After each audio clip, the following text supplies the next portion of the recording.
समय पर देखते हैं कि हमारे शिक्षकों पे किस किस तरह का दबाव डाला जाता है। टीचर्स को गैर शैक्षिक कार्यों में लगाने और उनके ऊपर अनावश्यक दबाव डालने से उनकी शिक्षा देने की योग्यता पर नकारात्मक प्रभाव पड़ रहा है। जिस मास्टर जी का हम भगवान का दर्जा देते हैं, आज वो बीएलओ बनकर घर घर घूम रहा है। कभी जनगणना, कभी पशु गणना, कभी चारा इकट्ठा करना, उसका फरमान आ जाता है। साल में 90 दिन वो बच्चों को नहीं, रजिस्टर को देखता है। फिर कहते हैं कि क्वालिटी क्यों नहीं है। जब गुरु का मनोबल ही तोड़ देंगे तो शिष्य का भविष्य क्या बचेगा। जरा सी देर वेतन कटने पर डर डीआईओसी के दफ्तर में ट्रांसफर की बोली लगती है, और जो ट्रांसफर को लेकर के चीजें सामने आती हैं, बहुत ही चिंताजनक है कि किस तरीके का हमारे शिक्षकों को समय समय पर डीआईओसी या अधिकारियों के माध्यम से क्या क्या फेस करना पड़ता है। और वर्तमान सरकार में घोर भ्रष्टाचार के कारण शिक्षा और परीक्षा व्यवस्था ध्वस्त हो गई है। पूरी तरीके से जानबूझ करके ये सरकार शिक्षा व्यवस्था को ध्वस्त करने में लगी हुई है। और जहां शिक्षा व्यवस्था ध्वस्त है, वहीं पेपर बनाने वाले से लेकर के रिजल्ट आने तक नकल और घोटाले की पूरी चेन लंबी खड़ी हुई है।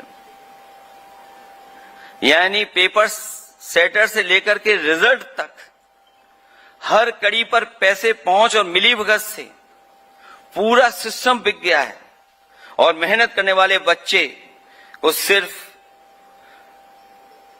उनका ही भविष्य नहीं, बल्कि आने वाली पीढ़ी का भी भविष्य बर्बाद हो रहा है।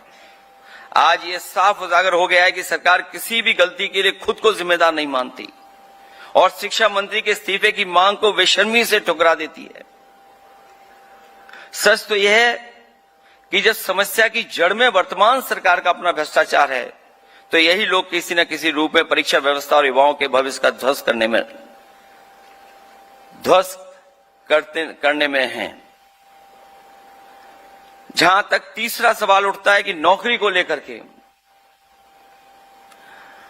कई मौकों पर देखा है, और पिछले 10 साल के भाजपा के कार्यकाल में हम लोगों ने देखा है कि भाजपा के एजेंडे में नौकरी ही नहीं है।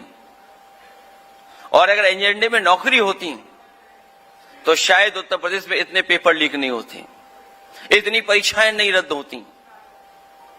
और मैं फिर दोहराता हूं इस बात को कि नौकरी भाजपा के एजेंडे में ही नहीं है।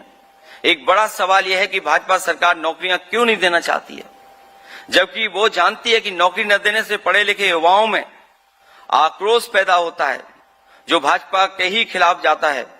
क्या इतनी राजनीतिक समझ भाजपा को नहीं है?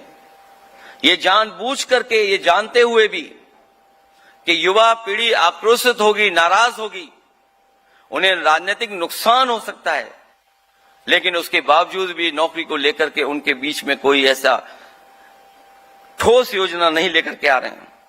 सच तो यह है कि भाजपा सब समझती है, सब जानती है।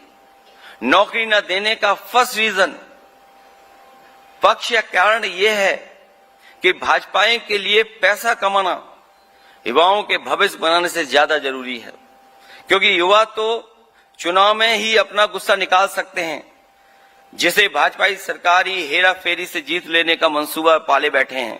इसलिए युवाओं के पक्ष में कभी नहीं सोचते हैं, क्योंकि वो जानते हैं अगर नाराजगी भी होगी तो कई संस्थाएं उनके लिए काम करती हैं, और अगर नाराजगी से वोट खिलाफ भी पड़ जाएगा तो कई बार हमें देखने को मिला है कि उनके तमाम संस्थाएं उनके साथ खड़े होकर के चुनावी परिणाम भी उनके पक्ष में कर देती हैं।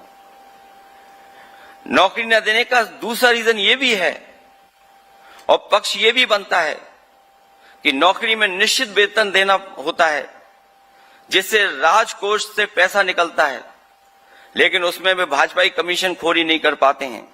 इसलिए वो संविदा की बात करते हैं, क्योंकि अगर सरकारी नौकरी मिल जाएगी, बजट से पैसा सीधे उनके वेतन में जाएगा, अकाउंट में पहुंचेगा, तो शायद भारतीय जनता पार्टी की सरकार के लोग कमीशन नहीं पा पाएंगे।